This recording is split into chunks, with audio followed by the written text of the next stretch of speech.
মঙ্গলবার আর বৃহস্পতিবারটা নিরামিষই খাই। তাই নিরামিষে ভাবতে থাকি কি কিছু একটা ইন্টারেস্টিং বানাবো। কালকে আমি বানিয়েছিলাম লেমন রাইসের সাথে দই দিয়ে বেগুন। এই লম্বা লম্বা বেগুনগুলো ছিল, এটিকে একটু স্লিট করে কেটে কড়াইয়ের মধ্যে অল্প তেল দিয়ে আমি অল্প হলুদ দিয়ে দিয়েছি, সাথে বেগুনগুলোকে ছেড়ে দিলাম। ছেড়ে দিয়ে আমি এটাকে একটু ঢেকে রাখবো, লো স্টিম করে, একেবারে লো স্টিম করে, তাতে এটা আস্তে আস্তে মজে যায়।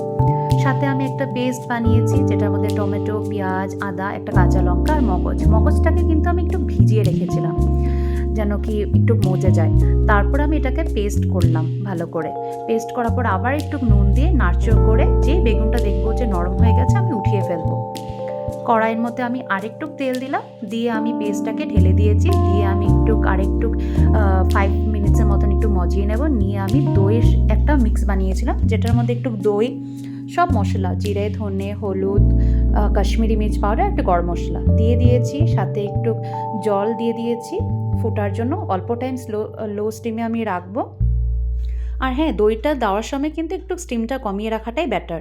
আমার কিন্তু অলমোস্ট বেগুনটা রেডি হয়ে গেছে। লাস্টে দিয়ে আমি একটু ঘি দিয়ে দিলাম টেস্টের জন্য, যেটা অপশনাল একদমই। এটা আমার অলমোস্ট রেডি। আর কালকে না আমি খুবই সিম্পলই বানিয়েছিলাম, যেহেতু বললাম লেমন রাইস, সাথে এটাই খালি ছিল বেগুন, কেন কি ইচ্ছা করছিল না বানাতে। জানিও কেমন লাগলো।